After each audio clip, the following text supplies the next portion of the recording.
problem. Just tell me when you're ready. Okay. I will call this meeting to order for the Port of Hood River. Thank you everyone for coming. I want to start off the meeting. I should probably wait for our executive director to sit down. I'm trying to print something for you. Well, I was just gonna kind of open the meeting and say, number one, I appreciate everyone's time, efforts, and energy. And I like the fact that there is passion surrounding decisions made. I'd rather have that than no one caring. So it's good to be loved. And we have gone, the topic item that we're gonna be talking about later, the airport, which is, I'm assuming 90% of the people here are here to talk about.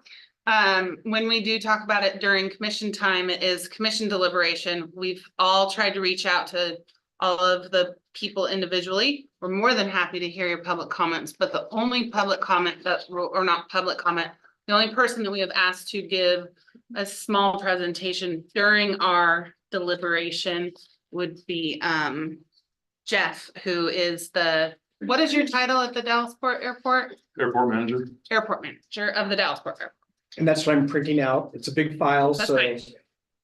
And that will come later, but for now, we'll just do public comment. And so has everyone signed in? And if you would like to speak, and we are doing 5 minutes of public comment, please be mindful because there are many of you and we want to be very respectful of everyone's time. And then you got it, Patty? Yeah. So Patty will call you up. We'll listen to you. We won't be able to have a dialogue, but we love listening to you. And yeah. Josh, let the games begin. Yeah, no problem. Hi. Hey, everybody. So we kind of met last time. Can I interrupt you? Could you close the door so I can Sure. hear you? It's Oh, it's bright. right in my eyes. It's still right. Thank you. That's what I get for signing up first. We kind of met last time. I guess Rob and I have been working on a project with both Claudia's group and Videro on hangars at the airport. And I didn't realize when I was here last time how controversial that had gotten. So we're just here. I think our primary message today to you is just that we want to invest in the airport and we want to collaborate on the best site plan to do that. We've been trying to do that.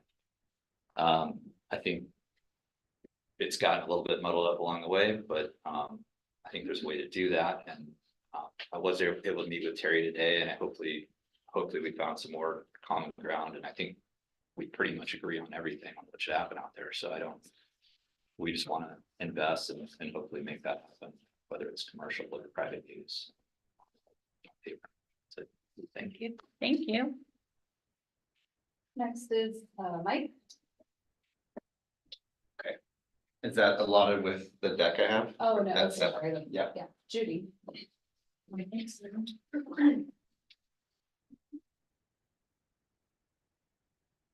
Judy Newman, and I just want to thank those that came out to look at the sites. I really appreciate that. Sometimes it's hard to visualize what we're talking about. My main concern out there is we've got these sites that have been 40, 50 years in the planning and moving to the north side. And it's like the prime spot. It's like the best spot in the whole country. It's the spot to sell the airport or to sell Hood River. It looks out over the valley. It looks out over the airport. It was always meant to be like the administration or the FBO and the businesses. And we always felt our primary businesses should have prime spot, and it is the prime spot. So I'm not really in favor of box hangers in the prime spots that was saved for those. I think we got a nice patch along the east wall for hangers and across the other side. And I think we're all supportive of hangers. We all want hangers. My only other concern I was going to bring up is I was concerned about the mezzanines, which are great in hangars. Everybody was talking about the mezzanines. The only thing that was something the port needs to be, when I was down in Arizona, I'm amazed how many hangars have mezzanines in their living quarters. So we got to really think about the fact that when somebody gets a hangar, they do want to stay up there. So it doesn't fit the Hood River planning. At least we've checked into it in the past about living in your hangar. And it's not something that was permitted. So something we need to think about is we put these mezzanines in or whatever happens. That's my only comment. Everything else I've talked about before. And I think we had a neat plan and it's an unbelievable airport. I learned to fly here almost 50 years ago and it's unbelievable. When you learn to fly at Hood River, you can go anywhere because of the wind. It's great. Thank you, Judy. John? I didn't sign up to talk. I just signed this piece. You always talk, Joe. You didn't sign up, but you have a prepared speech. I thought I did pretty good last time. Okay, so I just wanted to add what Judy said there. We need to maintain what I call continuity. That's my word for the day, continuity. Continuity has been really good for a long, long time, and we've had everything all planned to do what we're gonna do, what it was and that. We just need to remember that while we're doing. And I'm not gonna get fooling around with all the other things that we might talk about, because we don't have to waste our time doing that. You all know by now pretty much what's going on as far as that goes. Thank you, John. Rob?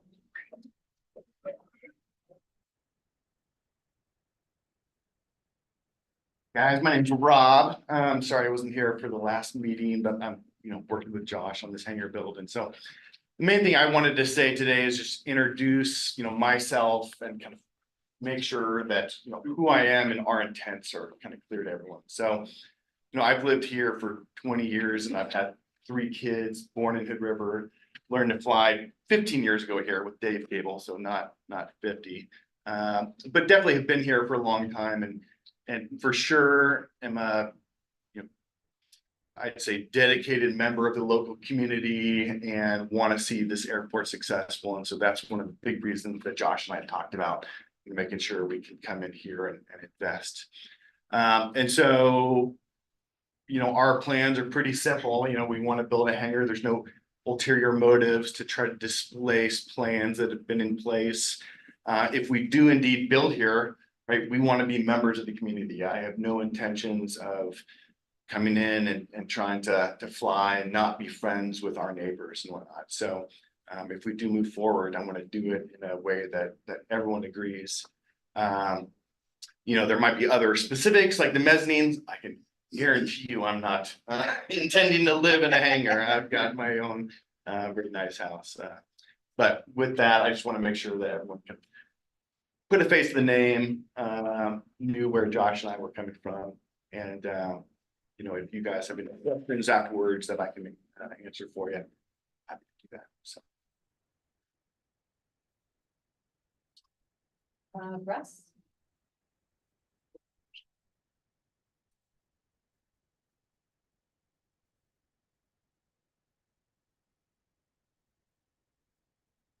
I went to physical therapy today. Russ Pella. Been a businessman in Hood River for years. I retired in '95. My son and daughter-in-law took it. Anyway, I learned to fly here. I met Terry and Judy when they first came to Hood River. And I come home from California, been gone for 6 months, so I'm out of the loop, but said something's wrong here. And looking at the master plan, and I remember saying, oh, they're gonna put the terminal building right here. That's really cool, and the parking's already been in place. The parking for the gas tank's been moved. The next step was the terminal building. And I come home and said, we've got a problem. The terminal building has disappeared. There's 2 hangars in its place. So I want to find out what's going on there.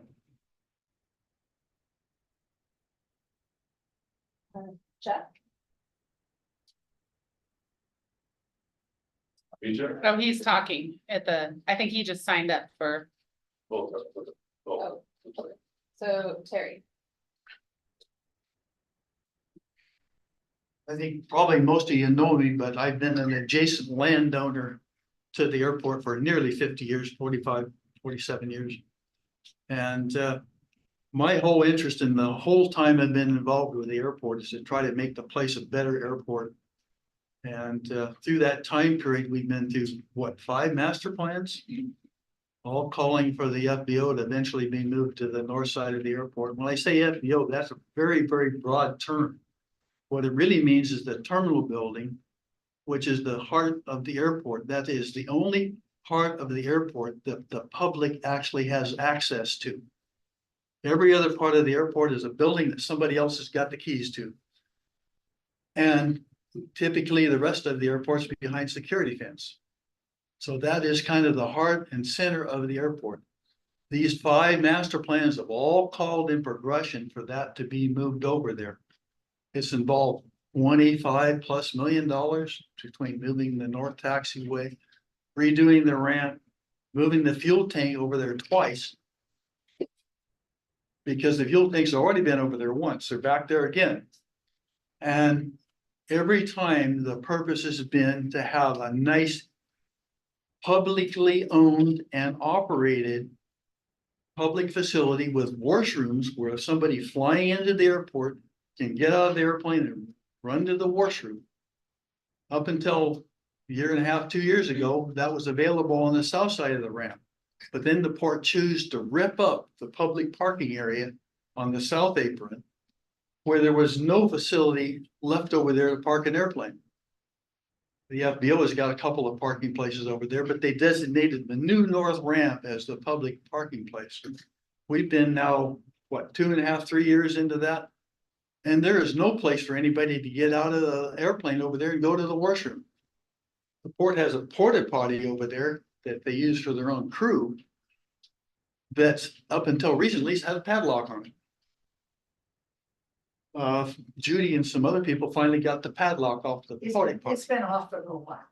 But the bottom line is, the heart and soul of the airport is the terminal building. Sometimes called an administration building, a terminal building. Some smaller airports, most smaller airports have an office and a counter in that public facility or an FBO. And that's where somebody can go in and organize for parking, organize for gas, organize for flight training, organize for maintenance on the airplanes. The prime west end of that pad is designated for that public facility, and it needs to remain that way. The eastern portion of that was designated for commercial hangars, which are airport maintenance. It means where you get your airplane worked on, it means where you might get your engine rebuilt, you might get your radio worked on, you might get your airplane reupholstered. But commercial, in terms of the master plan, means that it's a business that's open normal business hours from 8 in the morning to 5 at night, and somebody can walk in there and make arrangements to get the airplane dealt with. That master plan has been a great master plan. The port simply needs to follow it. And I've heard rumors that the port has talked about ways and means of finagling around and getting around wordies or whatever, and parking storage box hangars on top of this site. It's a tiny site. It's barely 1 acre. It accommodates the public building facility, a nice little viewing area that people can sit and watch the airplanes come in. And it accommodates a couple of decent buildings for an FBO or 2 FBOs, or an FBO and an engine shop or a radio shop or whatever. And the other part of that is the port, or whoever the controlling agency is for the airport, needs to have control over those leases. We cannot accept and will not accept a third-party lease on that parcel, any way, shape, or form. Once you do that, you lose absolutely control of what happens. Somebody else owns the building, they turn around and go bankrupt, or they can sell it to somebody else. The court does something else with it. You have absolutely no control over it. The port absolutely needs to control that particular pad. It's only plus or minus 1 acre. It's not a big portion of the airport. There's several other beautifully designated areas on the airport for storage hangars. And we need storage hangars badly. And we're all for them. And nobody on the airport I call our group the Friends of the Hood River Airport. And we've looked at ways and means of possibly setting up an airport district. We looked at ways and means of possibly getting some donated money to put a quote administration building in with some decent restrooms in it. And we may be able to do that, and we need to pursue that into the future year here. But none of that can happen if that parcel is subleased out to some other entity for the next 40 years. And it's just not morally right. If you can, irregardless of finding a way to get around it, it's just not morally right. Anyway, that's all I got to say. Thanks. Thank you, Terry. Is there any other comment for public comment? I want to thank everyone for coming. I will close public comment now. And are there any, Kevin, are there any modifications, additions? You know, to the just, agenda? just two, there is a revised agenda that includes the operations agreement with the Hood River Soaring Club at the airport. And then just an amendment to the consent agenda, work order 2 and 3 with Ann Mettenbach. We want, we're still recommending approval, but just after legal review. That's the only difference.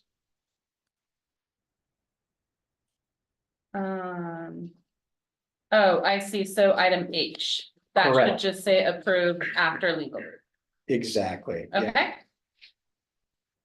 Okay, and then all commissioners did receive the written comment in our packets from the other 2 public comments, correct? Yes. Okay, any questions on those? If not, can I get a motion to approve? I Yep, got a question on, Kevin, on consent G. That's your parking lot. Are these engineers aware, I mean, on lot 5, the utility locations and the probable setback requirements on East Maritime, has that all been taken into account? As far as in their cost estimate, yes. Okay. Yeah, exactly. In fact, I met with. And can you even build on those utilities? I mean, Well, you won't be able to, you can do asphalt, Yeah. no vertical. thank you. I do have a question on D. This is the audit services. correct. I know we've used this outfit for many, many years. When we went out, we couldn't find anybody to compete. No, and I had to get them to even, I had to hound them to get them to submit. We are so short on municipal auditors in the state. And the state's aware of the issue. But it's very, very difficult to find a municipal auditor. There's a lot of places that I'm not sure what they're going to do. I don't know what the state's going to do because they're the fallback. And So, it's a state requirement, it's a correct? state requirement, Yeah. yes. Hmm, Yes. I have one thing. I would just like to request to move this item M to our next meeting. It was added at the last minute. I haven't really got a chance to read it in detail. I do know that I've talked to some people from the Glider Club who were making some requests that I don't know that they're reflected in this. Okay. And also some other feedback I've gotten about gliding. So I kind of would like to take the time to read it and actually go talk to some of the folks at the Glider Club. They had some request for some kind of a structure or something like that. And it looks like as this is written, that would not be allowed. So I kind of want to see if we can, what we can work out. Sure. Does that seem reasonable? One question on that, is there any time of the essence need to Well, approve that now? I do think that it expired, let's see, I think end of March. So we're kind of doing some catch up on some of these leases. Okay, Just give them a 1-month. But I'm saying, like, Use one? yeah, Sure, absolutely. If you want to go ahead and just give, 60 days extension. Yeah, if that's agreeable, everyone, I'd prefer that. Yeah. Yeah, I don't have it just an issue seems with like a that. better idea. is there, okay, so we'll strike M from consent.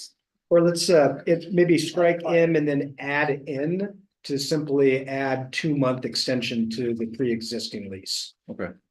Okay. Does that make That- sense? If that's agreeable to the commission. And I've got a question on I. And this is on the sale of that property up at near the railroad. The document doesn't show how much we're selling it for. Has it changed from the previous number that we? gave? No, I think this is all just administrative signatures at this point. Yeah, this is just to give, nothing's changed to the agreement.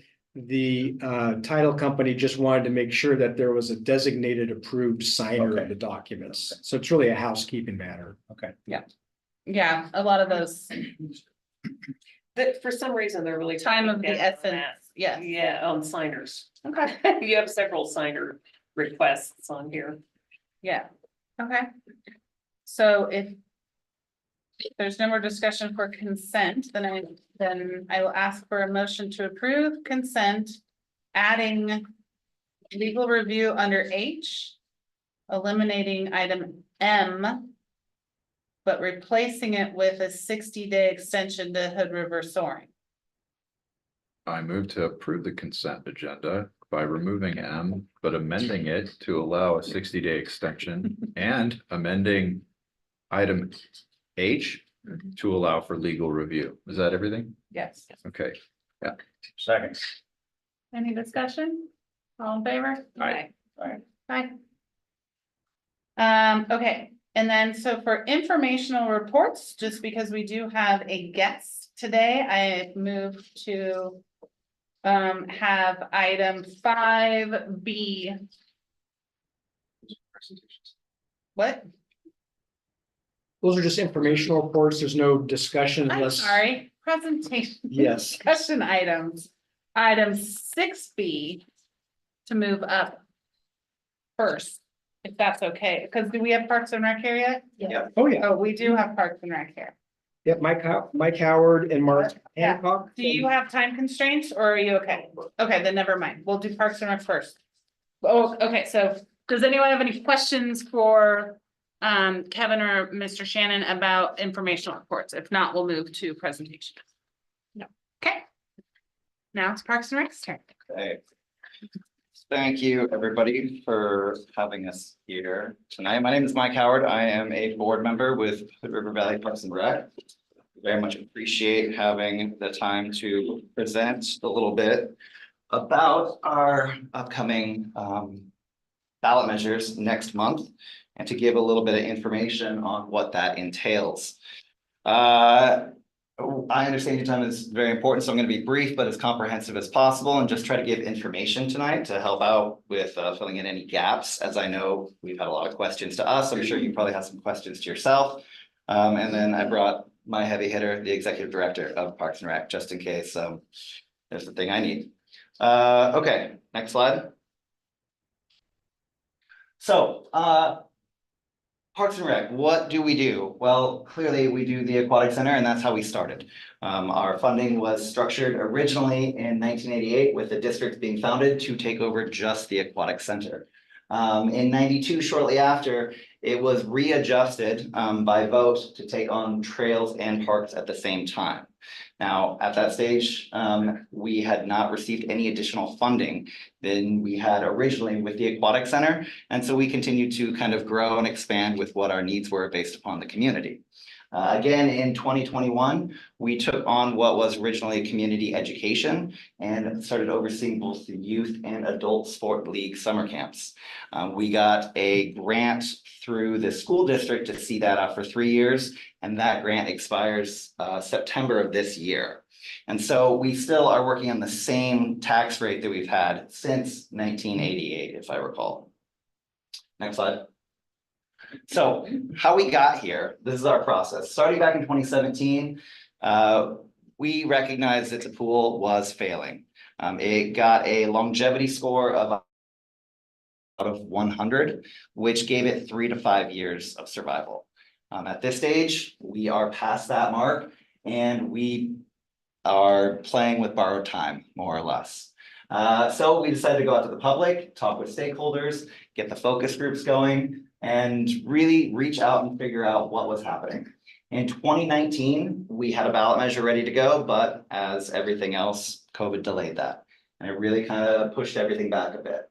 In 2022, we talked about a proposed property tax increase, but the county said that that really wasn't going to work based upon some of the laws and the compression that would create.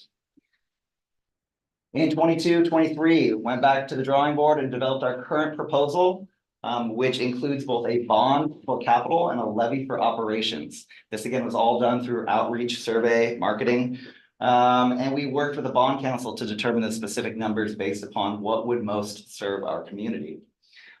Since then, we have continued our outreach, including the school district, city councils, user groups, and property owners, and have formed a PAC and volunteer team to help get the message out and to help others in our community to understand what this entails.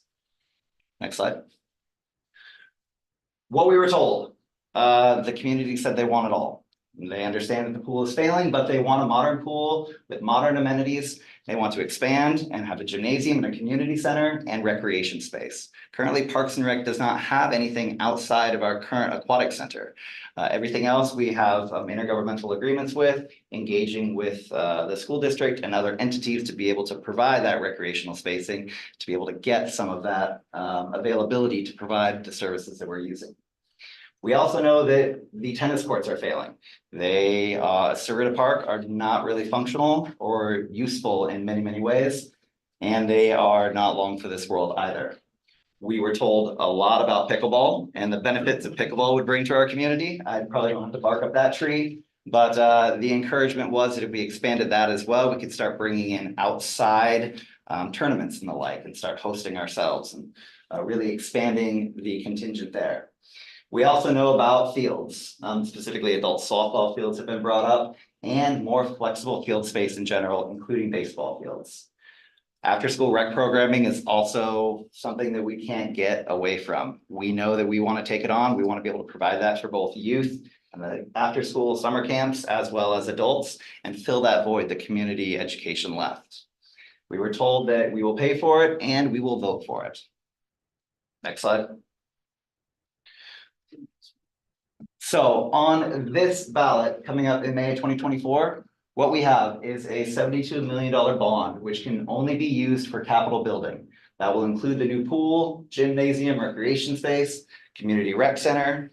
It will allow us to develop the West Side Park, which Parks and Rec already owns, which is catty corner to the West Side School District. It will allow us to purchase the Parkdale Park that we currently have an option on and want to secure and maintain and keep in Parkdale, as well as expand our trail connections, including the Indian Creek Trail.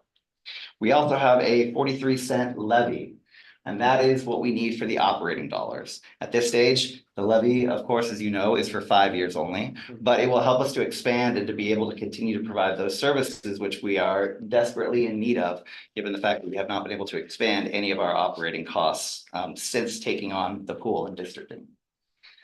This will also help us increase some of the recreational programming and restore the natural area, keeping the trails up and add new pool staff and additional programs. Next slide. So this is what we get a lot. What does it cost me and how does that look?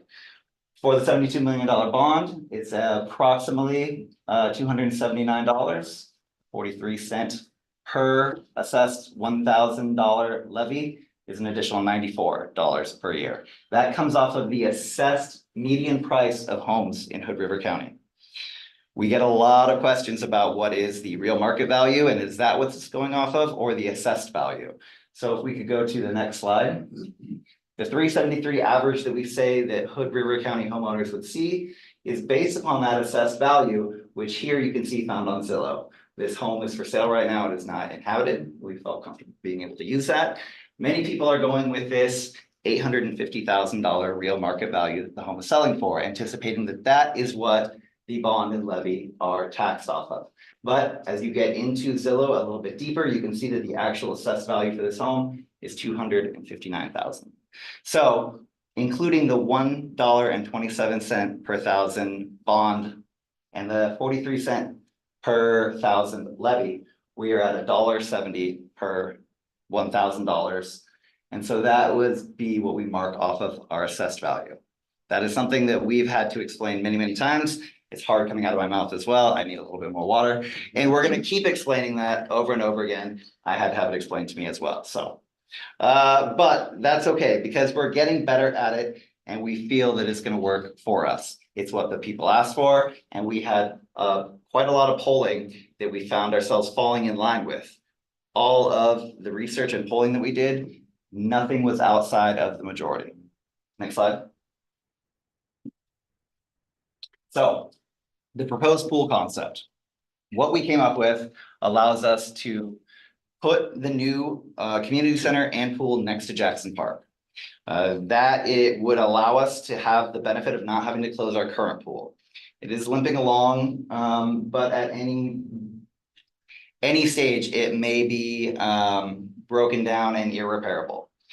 It is still built with everything underground that it initially came with some 7 decades ago. So even though the top has had some lipstick put on it and added to what it looks like, we still have that borrowed time if we don't know what would happen underneath. There's a lot of patchwork going on, but it is nice to know that if this passes, we can take about a year planning and then start construction while keeping the other pool moving.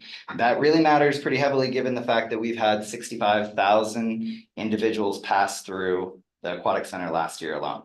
So we know that we want to keep operations going as much as we can, especially with the school district providing swim lessons, making sure that we can maintain safety. Given our region, that is a very, very big opportunity to succeed and to keep everybody in the right direction. We look at expanding our parking as well, being able to move, and these sites would give us a little bit more room. We can actually improve the tennis courts which are failing. And this does hit the mark with Collins Field and those who utilize Collins Field right now. We've had to talk a little bit about what we're going to do with the baseball program, given the fact that they are concerned about their areas. And we have come up with a plan that's currently underway with Parks and Rec to completely refurbish a ball field in Y East Middle School, which will allow the expansion of both adult baseball and softball. We'll get to that in just a second. The other nice part about this is that with the additional space of moving sites, we only have to build a 1-story pool. And that really allows us to be more equitable. Not having to have elevators or stairs will make it much more accessible for individuals to be able to get into and to utilize all of the features, as well as its location next to Jackson Park, with the potential of adding some other amenities besides the community center and the gymnasium, having an outdoor splash pad, which will come at no cost for those families who are utilizing Jackson Park at the same time, especially during the summers. Next slide. As you can see here, this is the potential concept that we have. This is not set in stone, but it's an overlay just to let us know that we would be able to fit in what we have anticipated, including both the recreation and competition pools, being able to fit in mechanical, the gymnasium, multi-purpose fitness centers, and some more of those family changing rooms and the other inclusivity that we are sorely lacking right now with our aged facility. We also believe that with the additional parking, we will be able to fit about another 100 spaces in there, which would be very useful for that region. And have a dedicated idea of where we plan to put our tennis courts. Next slide. Currently at Golden Eagle, this is another overlay that we can show. These are 2 alternative sites that we have secured. The first one on the left you see is space for us to place 2 tennis courts, which is not the 4 tennis courts that would be removed. That are deteriorating right now, but we do know that we have the space to add those if need be. We are also in talks right now, and a viable option is private land owned by Double Mountain that would allow us to overlay and add an additional 4 courts right there, and to be able to use this funding to make sure that tennis gets to stay and expand as well. Next slide.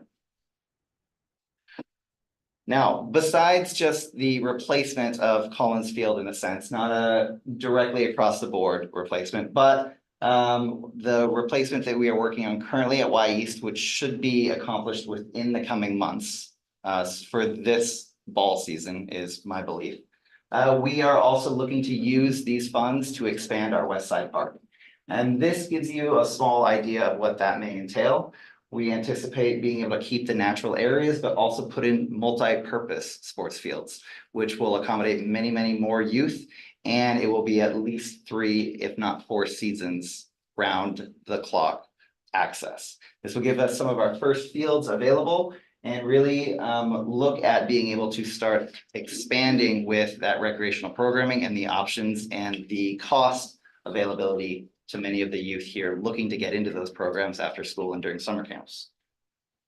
Next slide. As I mentioned, the Y East Ball Field being refurbished currently, was last used in 2009. It has all the infrastructure necessary to absorb what was going on currently with Collins Field. Parks and Rec is grading the infield at this stage, and there are many volunteers putting forth many hours, including our only full-time maintenance person who's also still tending to that pool, trying to keep everything else up and running. This park will have baselines cut at both 60 and 90 to be able to incorporate not only baseball, but also softball, as well as putting in some additional pieces for youth. And keep it moving in the right direction as we want to expand and keep it up and running with the multi-purpose fields. Next slide.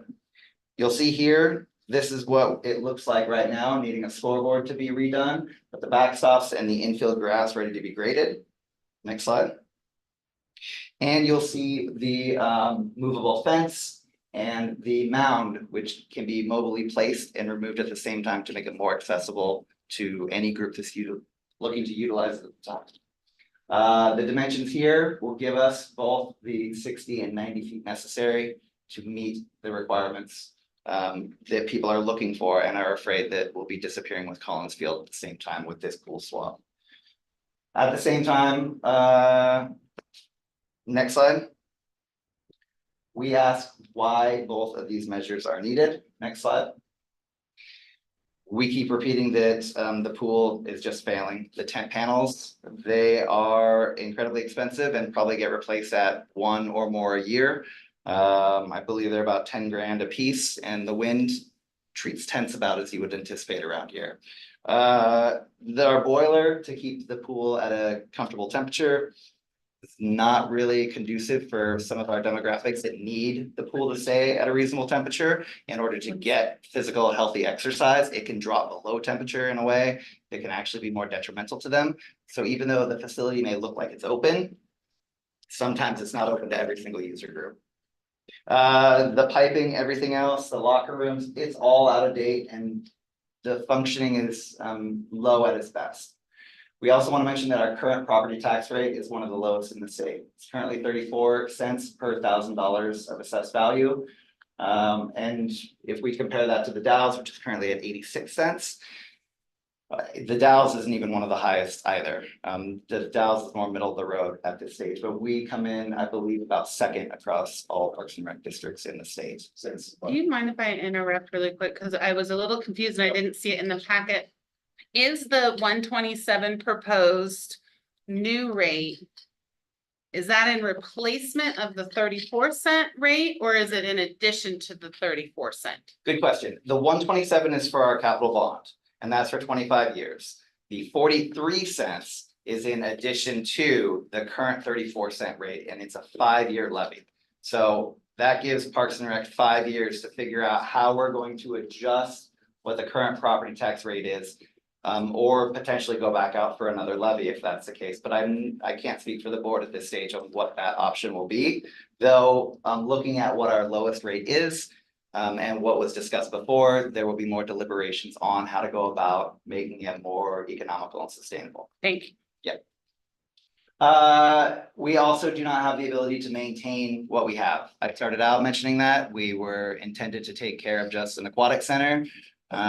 Which now has included some lovely parks and trails that are utilized by all, keeping trees off, maintaining safety, being able to keep playground equipment and ball fields up and moving. Those are the things that we're looking to do and we want to continue to do. We also very much care about keeping our parks where we can. Parks and Rec has worked with the city and the county and the port in the past, discussing taking on more parks. As we all have various entities assigned to us. But we are at that stage now where we really are at capacity. And so unless some of these things can happen, we can't really negotiate the same way. We would like to continue to be able to do that and utilize the option to purchase Parkdale Park. And we need more staff.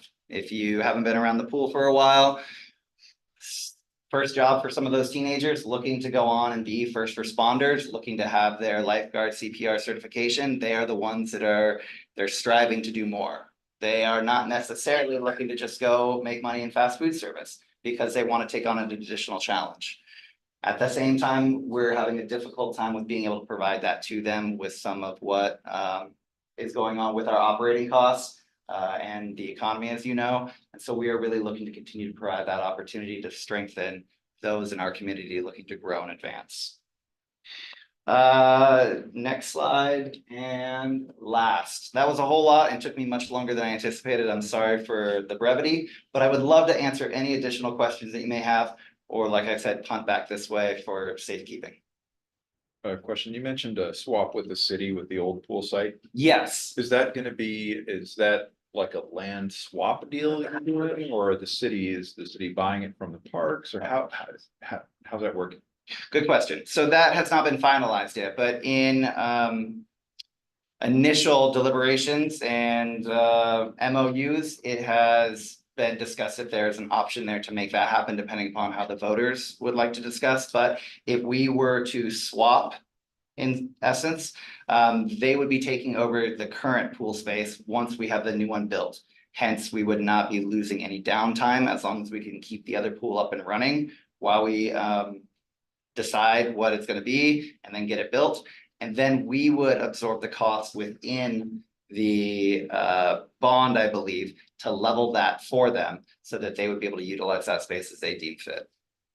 Another question, I'll just follow up real quick. This Powerdale Park project, is that something Parks and Rec is part of, or is that the county? I believe it's the county.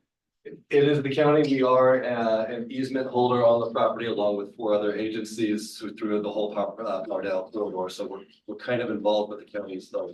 Because of the Indian Creek or? No, when the Powerdale land, when the land was transferred to the 2 agencies that run Columbia Land Trust and the county, they created basically it's like a recreation easement that us, Fish and Wildlife, the tribes and Water Soil Conservation Corps are all on this easement to kind of make sure that we are making sure that they're doing what's involved in the plan. So great, thanks. Yeah. All right.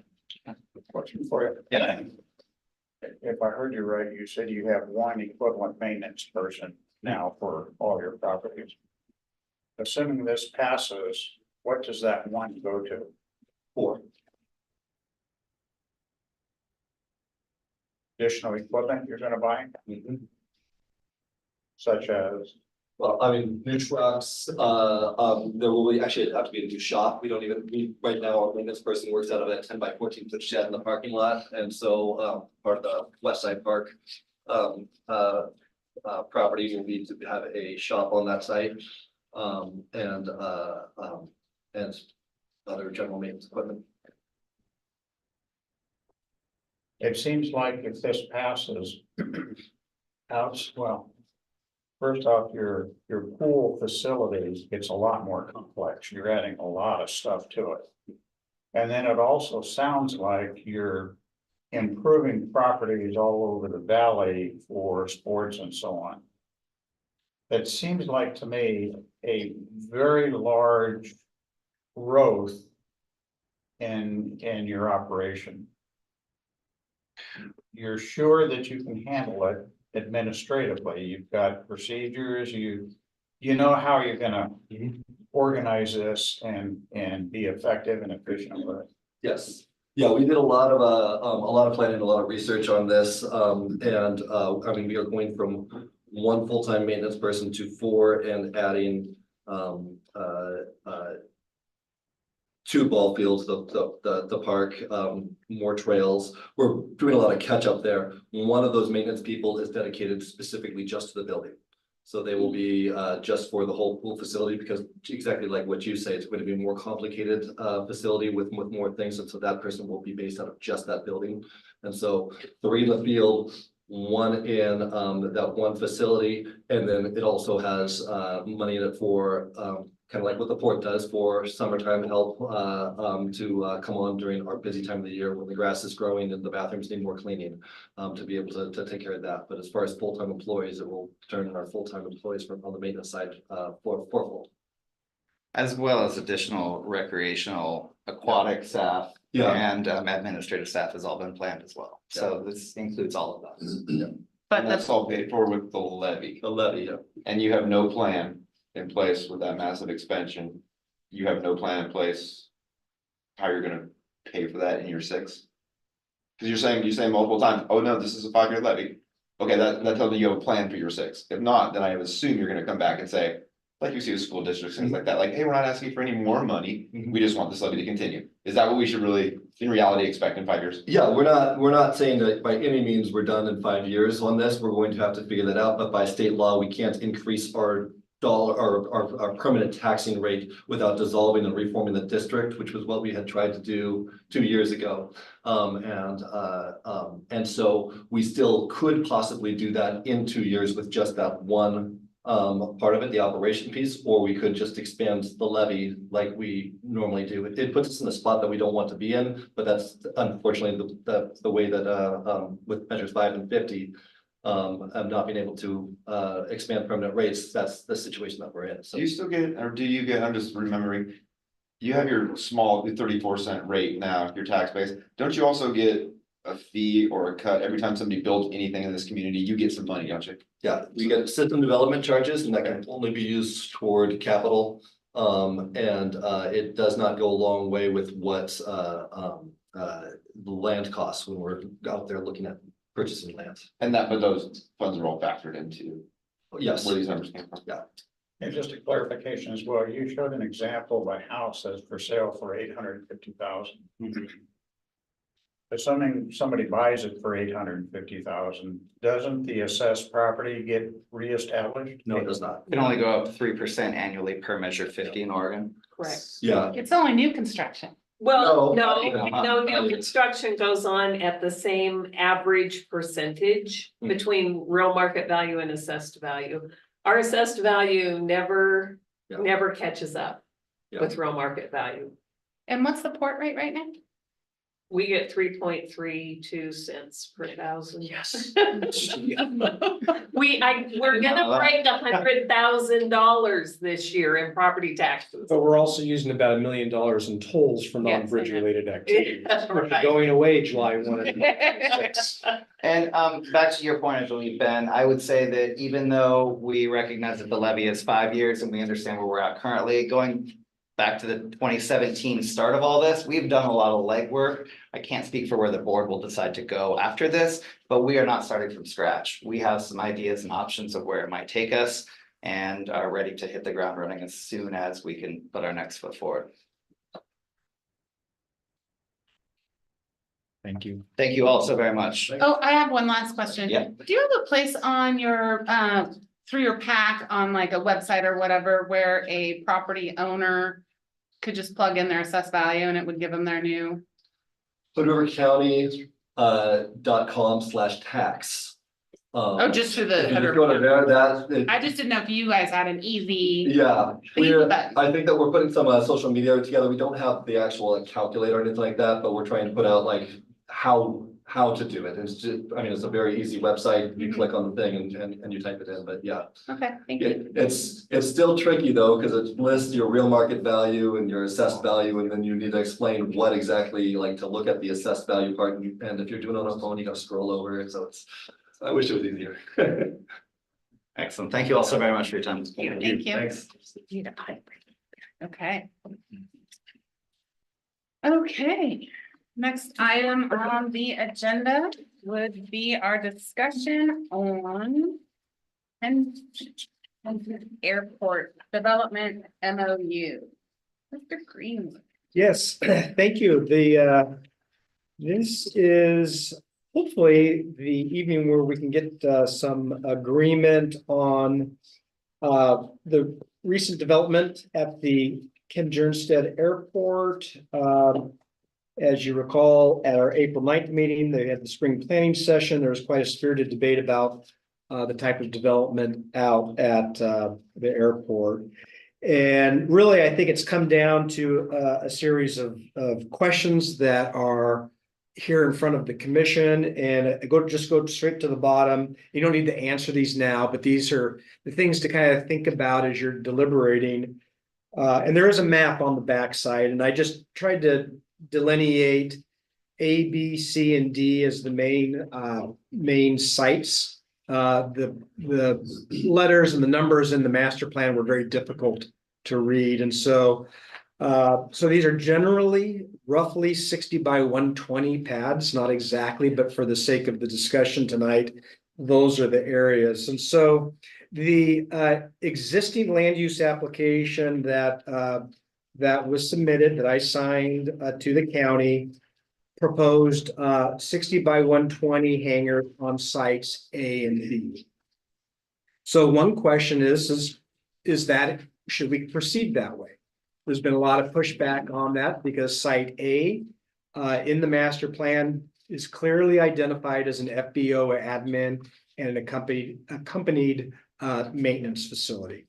So question 2 is, should the north side of the apron be considered public for future port development? So if you look at those spaces A and B, what I think we heard was there's some would like to see that owned, developed by the port, and then those buildings leased by the port versus just doing land leases to private entities. So that one of the questions is, should A and B be maintained as public ownership, or should those be land leases to a private entity? They're at A and B. 3, should the land use application be amended to include proposed hangars at C and D? There's been more agreement that the east side of the apron, there's pretty much consensus that would be fine to have it at C and D. There is some, as you've read and heard, that there's some pushback about the westerly winds on that location opening to the west. 4, and this is an important one, that if C and D indeed is where the port wants to go, there's going to need to be some grading and some plantings along that Jeanette Road side. It's a little unclear whether asphalt would be required, but if the port is amenable to C and D, does the commission see as the port's role as far as assisting, if at all, in any of the development off of Jeanette Road? So that's something to consider.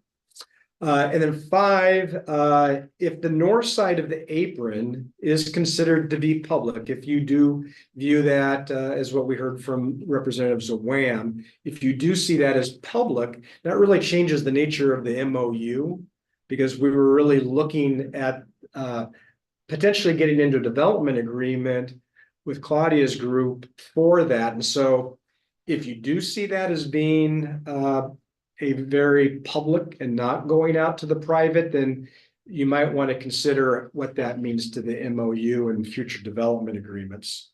So, and then this is a relatively new one. It's come up that assuming that federal grant requirements and legal requirements could be satisfied, should the port look at handing the airport over to a nonprofit group like WHAM or another agency? That's kind of a larger umbrella topic, but just wanted to get that out there since that's come up during these discussions.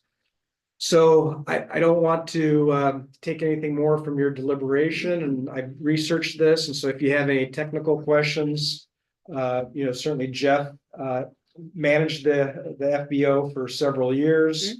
So with that, I will hand it back to you, Chairperson.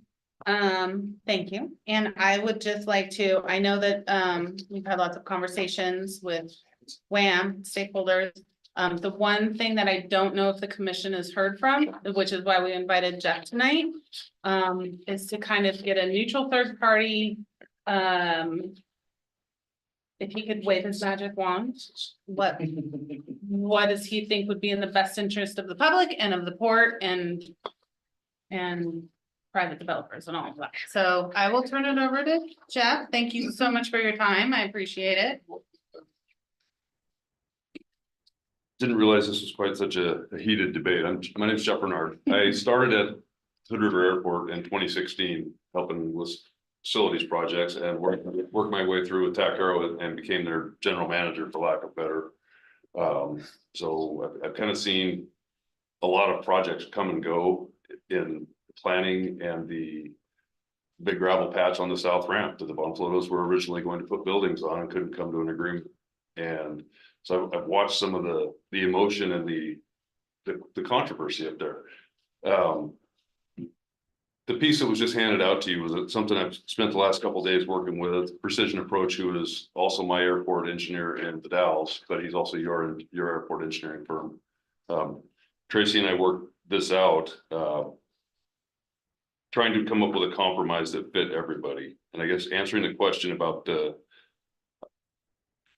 terminal building and that piece of this equation, I do have to agree with the sentiment that is there does need to be a forward facing piece of the airport that is where the public comes in.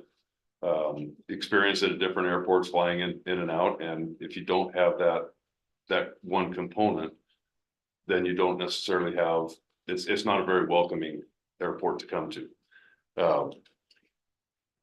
That being said, trying to come up with solutions, because I agree, Josh and I have walked through many project conversations over the last year that we've done. And since been introduced to Rob, and Claudia and I have talked about this, and Terry and I have talked about this.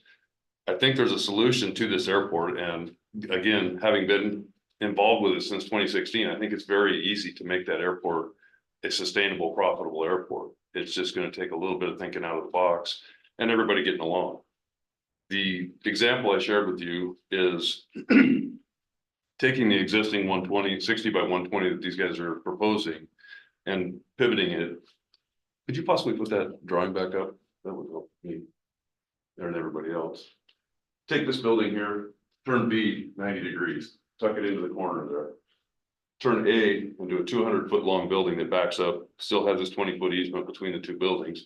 It gives you a building gives you the public access on the west end. You'd still have room for a maintenance facility in the middle and potentially an 80 by 80 hangar attached to it.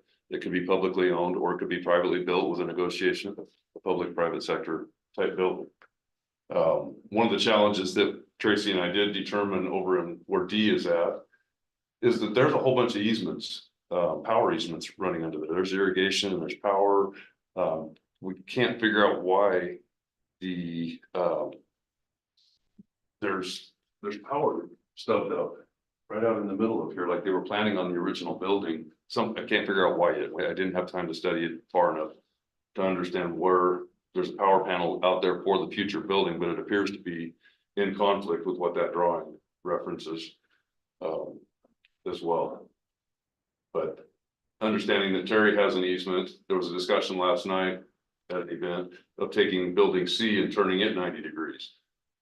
Not really doable because there's 3 more easements up there where that blue line is at as well. There's irrigation water and power and sewer line that runs through there.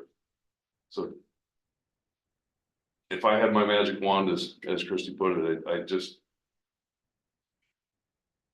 we've looked at so many of these airports, the Dalles included, that we all want everything to be publicly owned, airport owned, because that's where the best revenue comes and that's how we make them self-sustaining.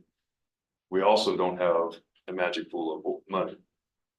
That was very. Pool of money comes with the wand. It does. And I used that wand for the Dalles this last year. It was very successful. I don't know how many years that wand works and where it works yet. To have people that are willing to invest in a land lease. The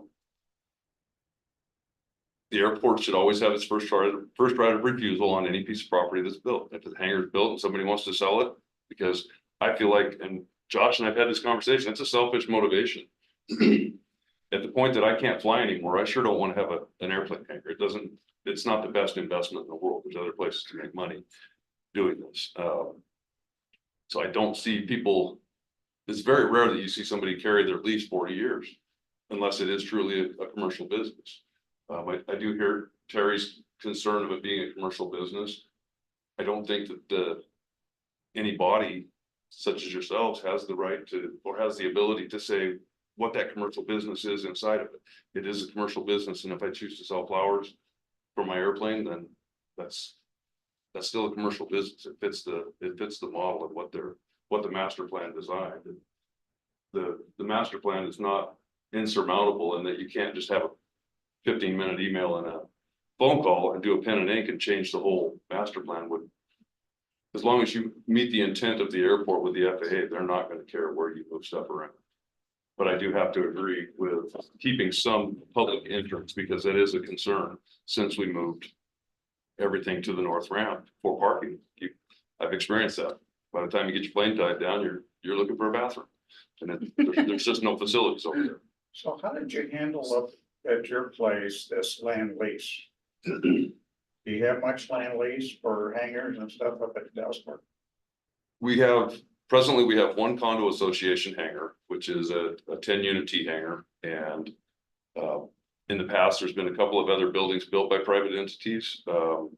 They built one. And I believe they were about 5 or 6 years into it. They did all their own leasing of the spaces. And in 5 years into it, they decided that was more work than they wanted to do. The airport bought it back from them or bought it from them. And they made 5-6% on their money and everybody was happy. Beyond that, the only other land lease on the property is the Bonflotos. They moved the buildings that should have been here at Hood River to the Dalles. And I was part of that project. Andreas and I unloaded those in the middle of winter because they couldn't come to the agreement for that gravel patch that's up there on the south ramp right now. So it was a real eye-opening experience to be willing to take advantage of, or that's not really the right word, but work with the investors.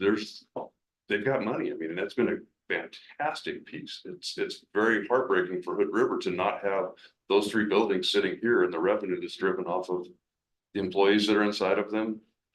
And just the aircraft that come in for the maintenance that's there. But do you have some kind of a profit sharing agreement where you have a land lease plus a piece of the business that is created? No.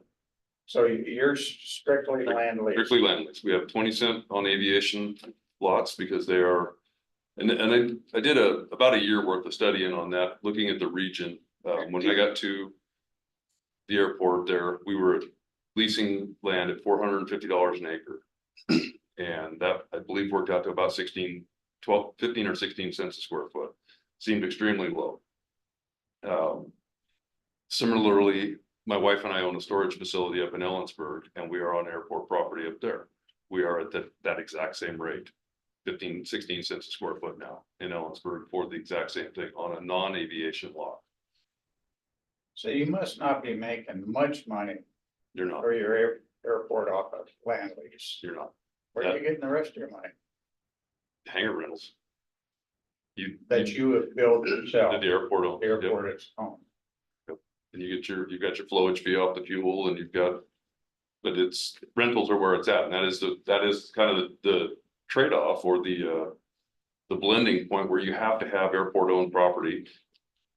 And you need the land leases because that's what's going to bring some of the businesses in that aren't necessarily going to come and rent a building from the airport. So building these hangars, have you been able to attract grants to help pay for it? I'm just starting to study the grant aspect for building buildings. That's one of the things I've cautioned a few people in using the word FBO tied to your building because there's no funds available for an FBO. There's funds available for administration buildings. There's funds available for terminal buildings. There's funds available to park your maintenance equipment. Those are different grant components that we can go after. And I've looked at it because that's my next thing. Last year, when I went after all of the grants that we've got, I went after the new fuel, which we just purchased your fuel tank from you to put up there in the Dalles. It'll be leaving tomorrow. Still there? It's still there. Wow, Rear end. we did get a check, but All right. Yeah, it's paid for. Lost my train of thought. You're gonna tell us your magic income formula. How are you making your money on the airport that allows you to go build things? It's not from the land lease. No. You're not making much money off the land lease. It's off You're of it's making- off of the hangar rents. You just Off have the to hangar have, rentals. you have to have that blend between both, so you've got the business there. Because there's So how did you get the money to build the T hangars to start with? 2 of the buildings I know were done on revenue bonds. I take that back. There is 2 other privately owned buildings on the back that are just land leases as well, besides the condo. Revenue bonds, which I'm not real familiar, we're still paying on them, but it's not a process I have been exposed to yet. And everything else was just, I mean, we've only got 4 rows of T hangers at this point. But each of those rows of T hangers generate 10 units, 10 or 11 units generates $40,000 to $50,000 a year. So I get that is a super important conversation, how we structure things to make it a win-win situation. I think that tonight's discussion is more so, do we want to have this conversation? And what is the land that we're gonna be talking about? Is that, am I keeping us Yeah, I on think track? where we're at right now is we've got a land use application that's been submitted. There was a lot of feedback. Mhm. And so do we want to amend that? Do we want to move forward with it? Do we want to pull the whole thing? And so that's really where we're at, is trying to find out how should we move or amend the application that's been submitted to the county? And then my other question that I have, and then I'll let you guys finish, is the drawing that you have with the tipped building. That, because when we looked at the parcel, when I went out there with Judy, it doesn't look like that is. The port does have, Building B, yeah. There is ability for that to happen. there is. A The pivot? drawing I just sent you, Tracy, and with Precision Approach, and I just finished that. That's Okay. part of the reason I was late and Kevin had to print it for me. Because it was being done as I was driving down here. Perfect, okay. And that was, again, trying to satisfy all of the components of here so that, because I do feel that part of it's a snowball, that you build it and it just things start happening. So the opportunity to have Rob and Josh build and Juan Clotos build and do something it creates energy. I mean, we all know that there's things that have happened around Hood River and Dallas that we just started that ball rolling. I would propose, if it was, again, my magic wand, I would make a 200-foot building backed up as close as the county will let you do it. As a publicly owned building, or work that detail out. I would hold that as the public piece of property. And I would turn B 90 degrees, and that accomplishes their building not facing into the wind. And I would be looking at that being their new proposed building idea. Yeah, and I just wanted to take one quick second to clarify our revised approach. We got the feedback about the 2 buildings and everyone wanted an FBO. We totally agree with that. And so at the moment, we said A is the primo spot. We'll absolutely leave that for a future FBO. At the moment, Josh and I are really interested in building that site B, and retracting the proposal to build those buildings there. I think that's an important distinction. So you'd have the hangar to the south, the hangar door. Yeah, Facing east, Facing the door would face east, the hangar door. Okay, so it would be As shown facing here, sea. it would be to the south is what building is showing. What I was referring to would turn it so the hangar door. No, would be no, I facing- understand turning it, but where is the hangar doors? Would it be facing sea yes. Yes, or would it be facing? yes. It would face C and it would utilize Terry's easement for access, correct? The 115 roadway. That wouldn't, Terry's easement would be back at the, No, but I'm saying that's how they would taxi into their, correct, but that isn't just for clarification, where the 115 is at is not Terry's easement. That's the taxiway, that's. our okay, property. okay, Terry's easement is the access from where it says Wham access. okay, He has whatever the dimension is determined to be at the end. thank you. That just can't be obstructed so that he can Okay. always have access to that taxiway. The 115 is as wide as it is because there is in front of building C, there is a sewer line with 3 stub outs that we don't know what they're for or where they're to go yet. And there is a power line in front of basically the west or the east edge of B right now. That's already buried in the ground. So Manholes go west. Right by Twin Peaks, there's a manhole. And then by C and then again with your wand, tabling C and D as we discover where utilities stubbed, what the grading is, what the desire is, and maybe if we started construction on, maybe if private developers started construction on B, that might spark some. We're still interested in developing C deals. We would have to do a different design, but yes. it would Okay. need to be- Well, maybe we can talk about that. Yes, I have to cut off the chatter. yeah, sorry. I get in trouble by my board. Okay, anything else that you want to add to that? No, I'm in big favor of their project, and I mean, I hope I'm not out of school in saying it, but if you guys can't put it together here. I'm lining it up to put it in Dallas for them, so, I mean, I wanna see hangars built in the gorge, I'm very passionate about, like I say, I've been at this airport longer than I've been at the Dallas. And it just, I wanna see all of it successful, and I think this is a really good start to that success. So have It's you just- guys talked to them folks and so on about section B and turning it north? And how do you guys feel about that? Can we talk? Well, can I jump in here? Cause I've talked to both parties. Yeah. I will let Kevin talk. So now this proposal that Jeff sent is a little bit new. And so let's just pretend that this isn't on the table. But the last conversation that I had with Josh and with Terry, and they may or may not have known about this tipping the B, if you could keep that image up there, is that C, it sounded like there was agreement for C. And that the big limiting factor is the 200-foot easement or through the fence agreement. And that Terry was very amenable to moving that around. He was also and I think B, I think he was it looked like he was considering as long as it was a public facing building. But I think C was really where Terry was most interested in, and he'd be moving that easement around, which would be good for the long-term benefit of the airport. When I look back at the master plan and the diagram. Taking B. Moving it to the east and flipping it to the north, north-south. That still gives you that entire east-west run. That you could actually build more space for an administrative building. You'd have to, Whatever you'd else have you wanna 200 put feet there. Yeah. That actually gives us more flexibility, for public facing.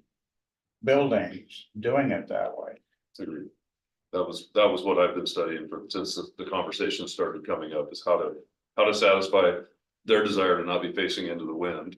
And get some energy going at the airport by having the construction while preserving that piece for the administration building and that end of it. And there's an example in Ellensburg right now where a developer similar to you folks that they're building the terminal building that is exactly that. They have the terminal area, FBO area, they have a maintenance garage in the middle for their immediate needs, and then they have a hangar at the back, an 80 by 80 hangar at the end of it. So I mean, it is exactly. I stole the idea over the weekend when I was in Ellensburg. It's a good Did thing you to guys do. see this? Did you see Yeah. what they're talking about? For the sake of keeping everything on track and moving ahead. Would it be possible to say, or to propose that we move forward in amending the MOU to follow Jeff's plan a little bit better and have, and I don't know if we would probably need a services agreement to potentially contract with Jeff to negotiate this and represent us. Well, I think that it's more about the building placement. That's what I'm talking Yeah. about, kind of figure out what can we do where. So so maybe what I'm hearing is that your first, I guess, priority or interest would be a site of building B tipped over, kind of put into that little elbow. Let's try and make it really simple. The question tonight is the MOU. Well, it's also the Right. land use application. And the land use application. That's the land use application is currently pending. It Yeah. sounds, and I think Torque should speak to this. It sounds like all parties understand that A probably should be a terminal building in some fashion.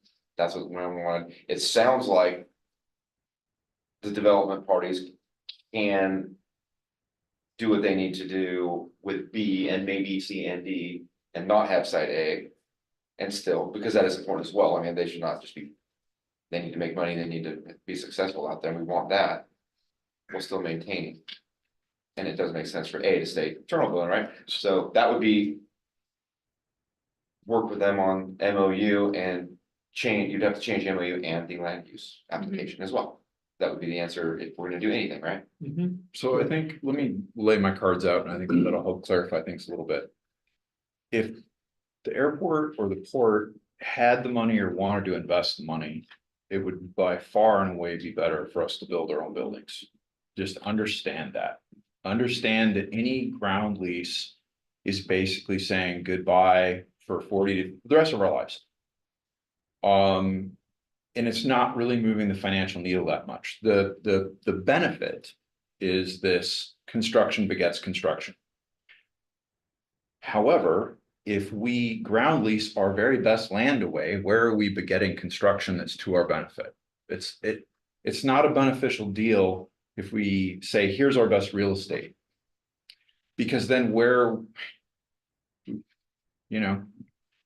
giving that up. There's two big factors that are sort of governing this whole thing.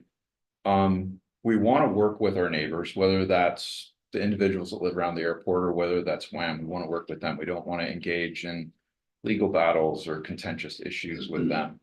We need WHAM to precisify that easement for us to build. We need them to say, yes, we're going to put the easement right here. It's going to be from this very spot to this very spot so that we don't have any future contesting over where that is. That way, any structures that we build aren't potentially in the way of that easement. So WHAM does have some leverage and they need to support what we choose to do. Fact one. Fact two is if we land lease away any part of that north pad where the A and B are, that potentially limits what we could develop in the future there. If we're able to put together some other kind of deal or attract some funding, we'd be limited. If we found that we wanted to add some more parking, we would not probably be able to do that. So we would be giving something up. And I feel like the port hasn't exhausted any funding opportunities at all for building on the North Ramp.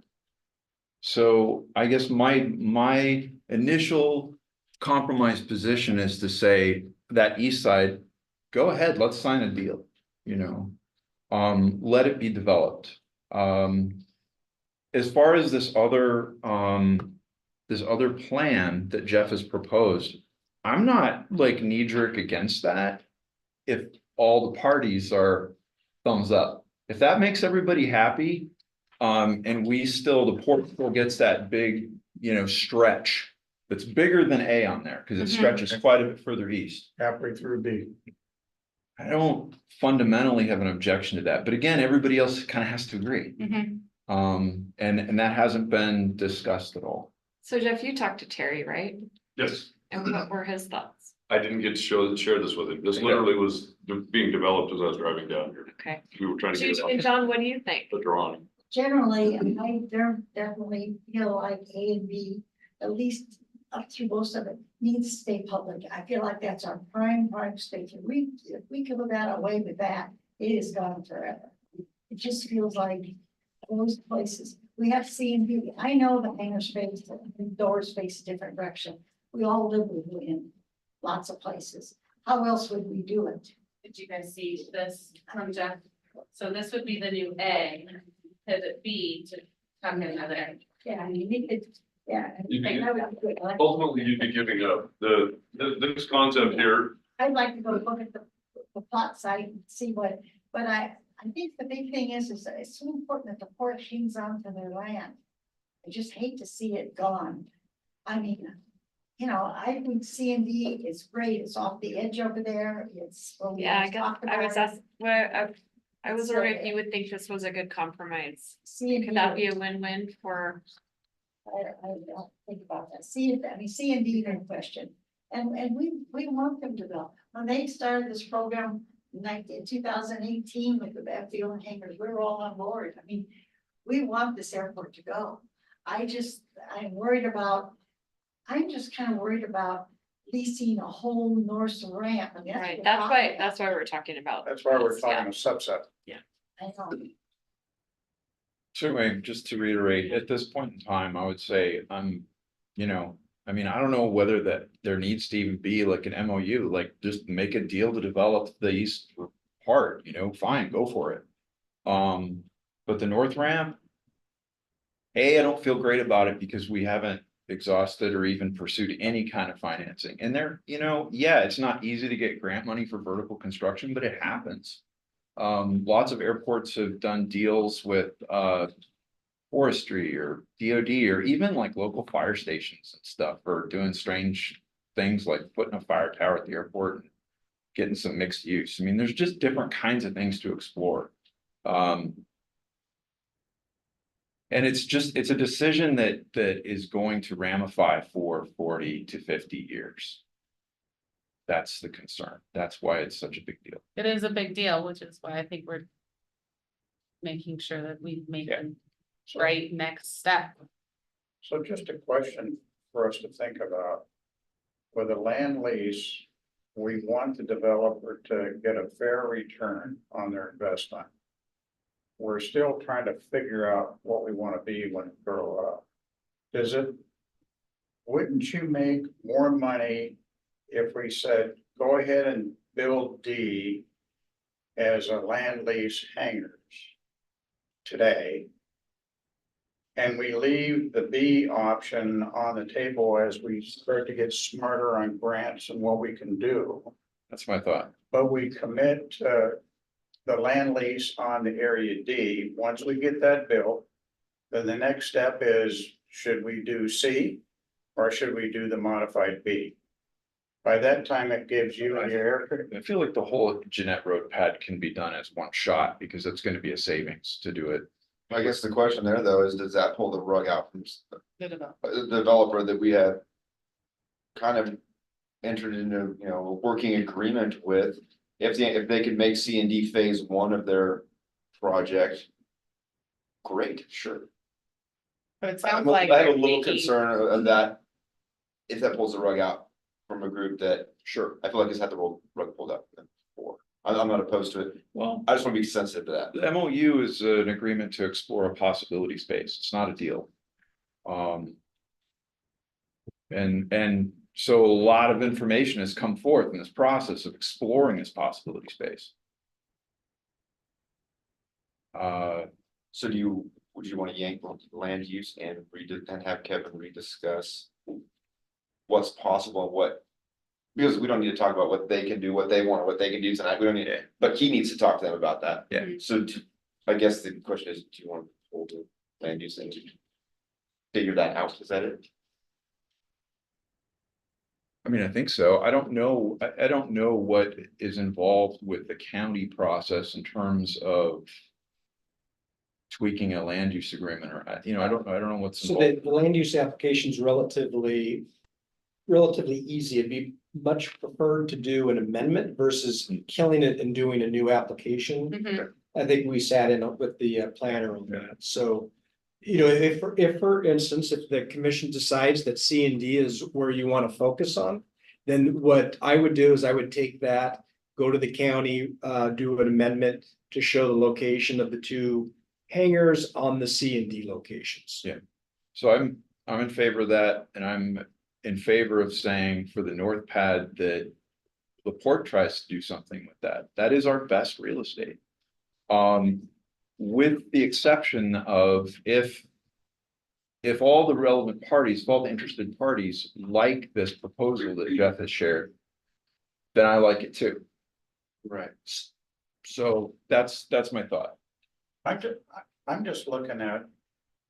From an investor point of view. Mhm. What's gonna make them more money quicker? Is it developing B turned around? Or is it developing D and then C? I don't know. In my opinion, it's Kevin, probably close. developing B, but that's a conversation. Gonna go find out. And if they're primarily storage hangars, it's not about making money. You know, it's about storing planes. So. Decide that one. I have less, personally, I have less concern by flipping B around. That still gives us a lot of land to develop does. publicly along that whole stretch there. But I'd also like to see the plans going forward were C and D to build it out. And I just don't know myself, do you do B first or do you do C and D first? I don't know. I don't care. But it gives us I don't think it- time. If they did C and D first, it gives us more time to figure out, could we self-finance A and B through grants or whatever else? That's true. Yeah, seeing it, and since we're not gonna be putting port money out there, more than likely, that's a good chance B becomes. Although, let me use this opportunity to advocate. For 30 years, the port has refused to invest in vertical development, basically, at the airport. The last thing that was built, vertically was what, the sea hangar block? So maybe the port should put a little money into vertical development at the airport. Well, the problem is cash cows going over there. Great conversation 30 years ago. This is about Let's justice, cut off our people. funding and let's improve an airport. Yeah. Yeah, no. Christie, if I could, Yes. so what I'm hearing is C and D, that there's consensus that C and D makes sense. Yes. And that if Wham and the Von Floto group agree that tipping B 90 degrees and tucked in there, that would be another option. Well, Because everybody agrees, like you said. I agree, and I'm one of 5, but my one suggests. Having a private okay, so again, if we're gonna look at A and B are the prime real estate. Yeah. Who's gonna make a prettier building? A public agency or a private developer? So based on the MOU and the concept drawings, the concept were better. But these hangars that ended up getting ordered are not the same level of quality. The MOU is specifically talking about, Pacific Northwest style architecture, yada, yada, yada. We're not seeing that. So Aren't the hangars that were ordered part of the package that was submitted to us? We have pictures of the hangars, correct? those are not what we initially had in the concept design of the MOU. It's a totally different thing. So I don't know. I mean, there are some beautiful publicly funded buildings out there. It's not impossible. I'm not saying it's easy, but I'm just saying if my personal compromise would be. With the extra square, if the plan would work and if all were. Thumbs up on it, mhm. having a longer A building. I think that is a big chunk for the port to bite off in and of itself. Yeah, it is. It is. And then allowing the Yeah. B building to be tipped. Yep. And let private do that. Yeah. Knowing that we want it to, interface with the public. I don't know that building would interface with the public at all. No, I mean, like, be good neighbors, like, Oh, sure. play well. Sure. And then, yeah, I think C and D are. Can I inject something? And maybe a component to your point, Tor, is I'll spend some of their money and you require a facade, require some. Yeah. The faux rock or whatever, Yeah. dress it up. I mean, we know what level you guys build buildings at. Build beautiful stuff. Yeah. But I mean, if that's the So that could be part of it. Concern, Sure. that's a very, Sure. I'm It's not worried about. It's not really a big concern. It's just, yeah, yeah. but I mean, that's, And I also agree with Commissioner Shepherd that, you know. This is a willing developer who wants to be a good community partner. They've had challenges with the port in the past, not that that should be a factor, but. We do want to keep people interested in investing money in the airport. We'll just say A stays public. A stays public, A stays port, Yeah, A over to Half of B. and half a B. if that is doable. according to, yeah, the preliminary drawings show that we could put a 200-foot building from here to here, Mhm. and then that's the 60 by 120. So go see if that's amenable to Yes. developers. Yeah, so that, I think that would be my Gotcha. take would be.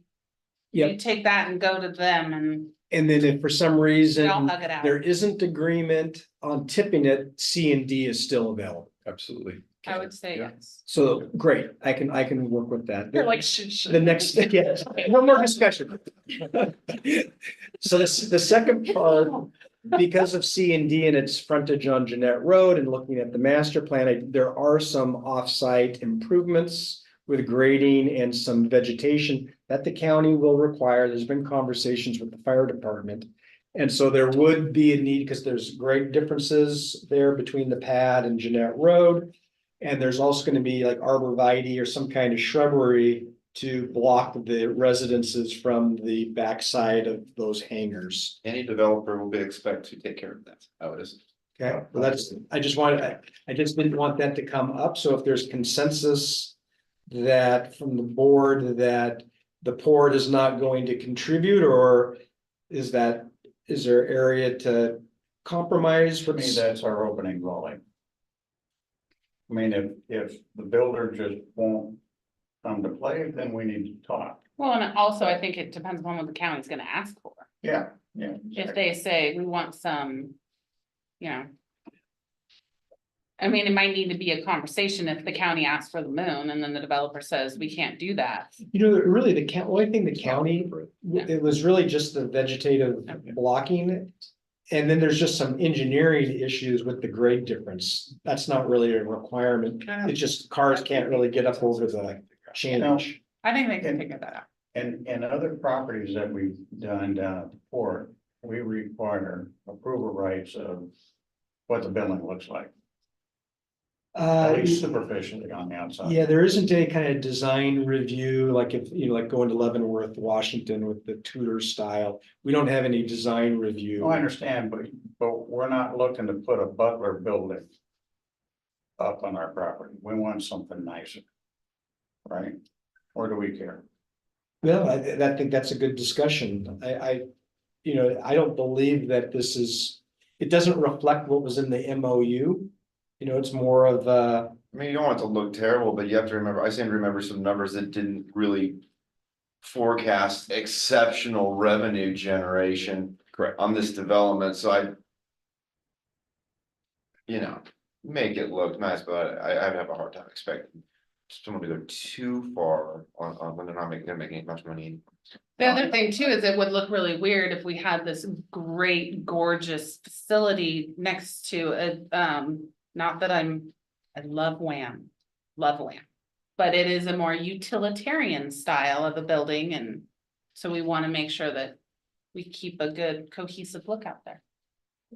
So they can definitely add their zazz to things, I think. I'm sure you put something there, just as well, take a look at it first. Yeah, okay.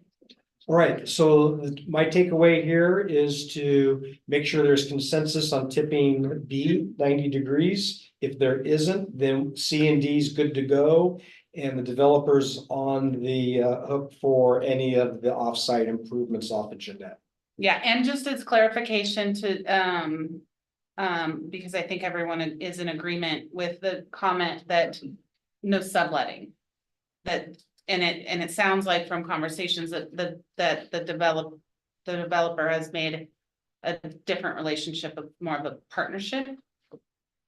So it's not like a lease and then a sublet that we don't know. So I guess we just want to make sure that, So you're saying that you'd like the leases to have a prohibition on subleasing?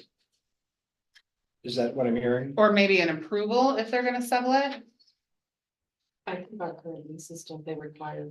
They do, they do. To require- sublet. that's Okay, true. then there you go. First right of refusal on anything like that as far as Exactly. sales concerned, was concerned, obviously, but that sounds.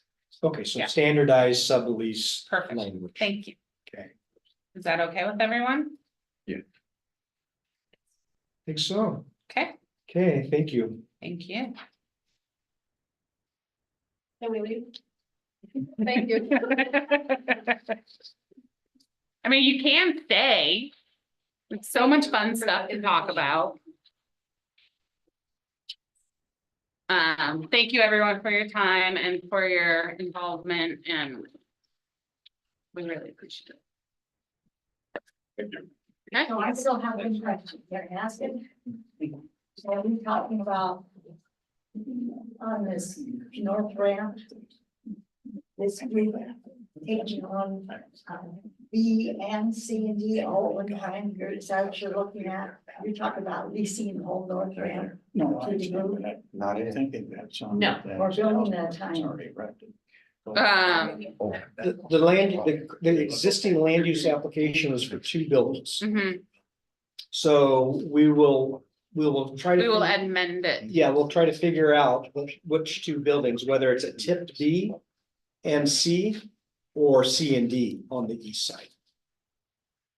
But that will be the conversation of we want everyone to, But we're gonna build one building first, right? one building at a So the time. one building they want first, of course, is right in the middle of them. A is staying public, that's what you guys requested. A is A staying and B, public. and so right Will be now, B outside. is in the middle of the ramp is where that's the choice they want first. No, they want to move it, so it's not in the center anymore. No, I, A and half of B is, Yeah. I see. Yes. So. I have one question. When's the new terminal going in? I'm excited. If you brought your checkbook, I did. we can talk about that. The terminal building. Yeah, no, it is exciting, and I do think that maybe we can give direction as well. Because I agree with Commissioner, that, sorry, I'm having a brain lapse here, but, can't think of the word. I know, well, I didn't want to say that. But to maybe have us explore different avenues of funding mechanisms for the public buildings. And we might want to have a further conversation about future involvement with grant writing and whatnot. In maybe that admin building. in an admin building, and maybe working with Jeff. Yeah. And Can I for a ask one more future question? relationship. Sure. Okay, thank you. Can I ask one more question? Sure. Okay, the money that's coming for the T hangers. Yeah. There's a grant, and those are specified for the T hangers, or they No. will be, It's not For a building. specified for anything. It's part of the whole COVID thing. right? We got a chunk of money So and they that said, could build a terminal building and a couple of hangars. it's not that much money. How We're much money was $800,000. And yeah. we're putting it towards the T hangers because we need the revenue generation. No, I understand Yeah. that, which the other side could be revenue generating too. Anyway, just a thought. We'll keep the conversation going to make the airport beautiful. All right, thank you. The airport is fantastic, you guys, and Yeah. I just want you to know, I appreciate all your effort. You've listened to us all very much, so. You bet. Thank you, everyone. Are we gonna talk more about, I mean, I could stay and listen. We're not talking about that. We're not allowed. He already cut us off. I think we have to move on. We own more than the airport. Yeah. Thank you very much. Thank you, I everyone. appreciate all your effort. Okay, Executive Director Report, Mr. Greenwood. Yes, I'm gonna be very brief. I Thank just you. want to call out the welding summary. Oh, yes. Pretty impressive, the work that Ryan's crew did. I want to give him a shout out. Almost 7,800 total welds from state to state, both lanes. Ryan said that's probably the first time that's ever happened. He did it safely. He did safely. He had a couple of close brushes, as you can tell from the picture. That was a close picture. But over 420 hours of total welding. So very impressive. And our guys did all, if not all of the flagging. So very huge accomplishment. It's never been done from what I've been researching, that go from state to state, both lanes in a 2-week period. And if those welds hold up, then chances are we won't have to do it till next year. I'm curious how Did many you do wells. your map? Yeah. Did you do your mapping of those wells Yes. so we can Yep. track them now? Yep. And we need to know when we get asked about, you know, weight reduction and all that, when another year goes by and we see. A Yeah. third that many, that's what we. Yes, that's so why. I'm curious about that year. Well, That's there- why I was hoping to get all the way across Yeah. and get them all done, because now we can actually correlate it to the reduced load limit Yeah. versus, just general traffic. Great. 8,000 wells weren't 100% of all the cracked wells? No, so we went after all the big ones. There is still little tiny ones that are insignificant, but Do you have a feel for what percentage you hit? probably around 75 to 85%. Awesome. And these are the structural part of the decking. The other one's sacrificial. And then the other part of that, and I think the internal bridge committee saw the email about the weight. The ODOT, the scaling, and maybe just touch on that for a second. So I haven't touched base with the toll house, but on the 22nd, we had the Waymaster up at the toll house talking to truckers. He was also taking down license plates to put them in their database to see how many are bypassing the scales.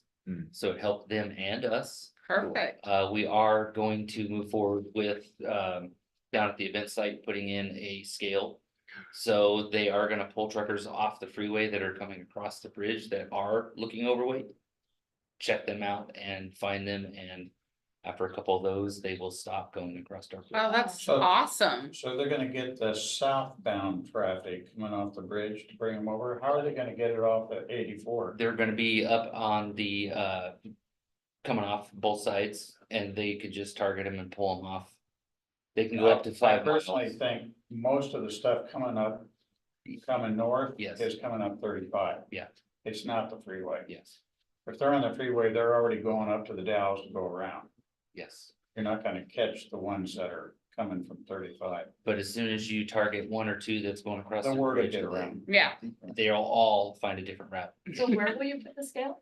So we had the safety guy come out, and they're looking down at, right between the event site and lot 1, where the cat bus and the Mount Hood is parked right now. Oh, where that EV vehicle was? Nope, down farther. Okay. So, where the Mount Hood and the cat bus park almost here. Okay. So Yeah. it's wide enough there that if the buses are still there, there's It can enough still room go. to safely pull a truck on a scale, do their job, and they can get right back on the freeway. Perfect. If we need to, we can move the cat bus, but there's no need. So I think it's the first time that I think that's ever Yeah. happened either, That's so. awesome. Yeah. So Ryan's been doing some good work on that front. The only other thing I wanted to Thanks, Ryan. just close out with is we finally got a response back from ODOT regarding the roundabout. Ben, I don't know if you saw the email. I got through one sentence, that's, I just got it today. You just saw it, yep. We all just got it, and we got it about 2:30 this afternoon, so they're pushing back. So we'll kind of reconvene and What's your issue? well, they're saying that it's too far out, that the need for the traffic control is out until 2040. Oh, so. the right thing, and They're just a fire drill and then. And so what they're saying, what they said in there, it's a very lengthy, It's what you would expect in the first thing, then you go back like, no, this is why we're doing it, this is what we wanna do, so it's just the start of the process. No. It's the no, yeah. Exactly right. so anyway, just wanted to get that, we got a response back, we're probably about 2 or 3 weeks late based upon getting that response on the schedule. Oh, you're actually pretty early. Okay, so anyway, I just wanted to give you that update, but other than that, that's all I have for you. I got one for you. Sure. Where are we on the lift span getting the agreement to do Yes. it every 30 days and Yep. you contacting? Yes, so I've contacted all except one group. Still have to call the Portland Yacht Club and present to them. Because they've got sailboats that went through 7 or 8 years ago. All of the other industrial vessels have been contacted. In fact, one of them told us that they're actually going to be coming in June. And so I think they've already, I don't know if they've submitted the paperwork, but they've gotten the form that we shared with you at spring planning. And so that's more than 30 days notice. Okay. Minor criticism. Yeah. Okay. We had the same discussion the last meeting and the meeting before, that you still have the Absolutely. one yacht club to call. Absolutely. It's, When are you gonna make the call?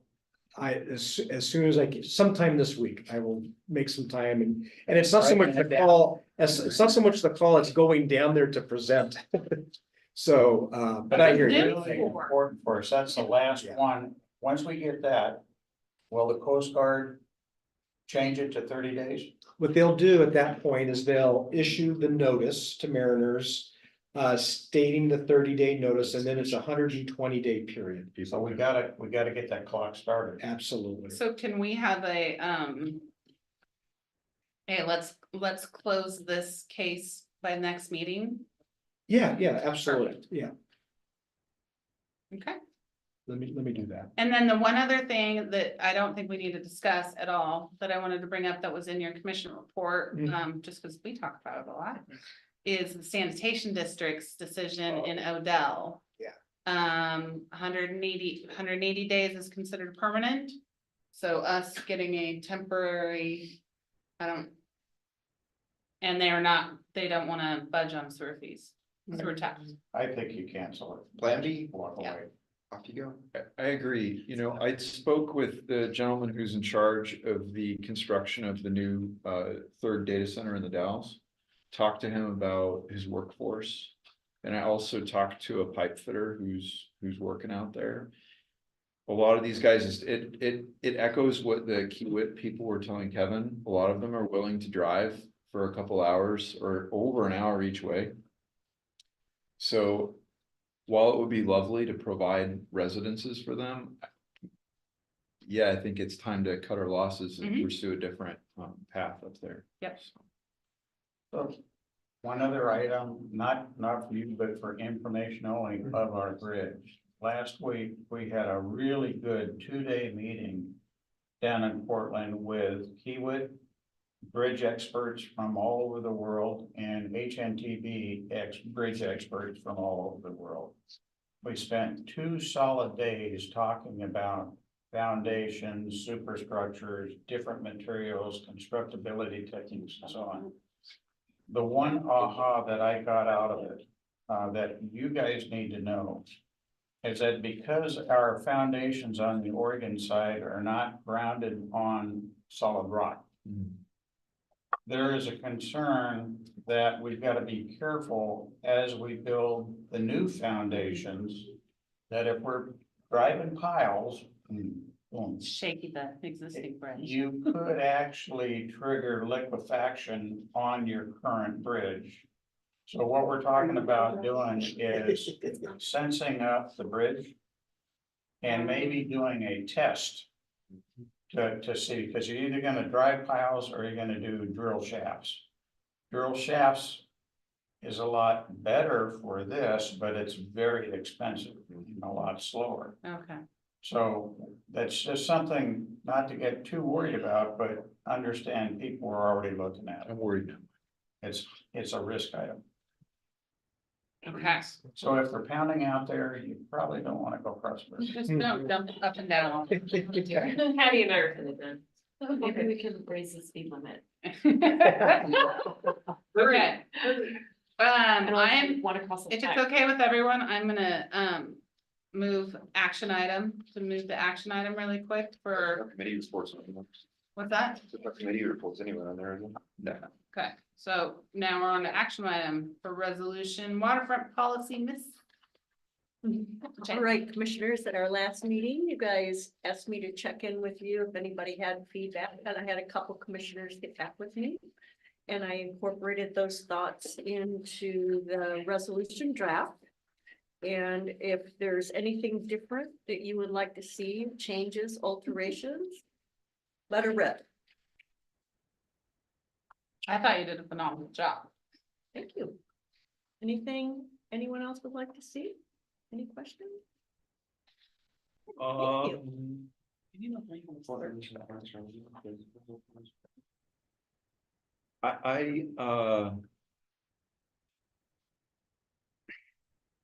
Okay, so my one thing that I wanted was if the paddling club wanted to get into building a long dock out there in zone 4 and go that, we should maybe consider that. Is that taken account of under Delta Charlie here, where it says staff should consider proposals for the area previously known as the dog park?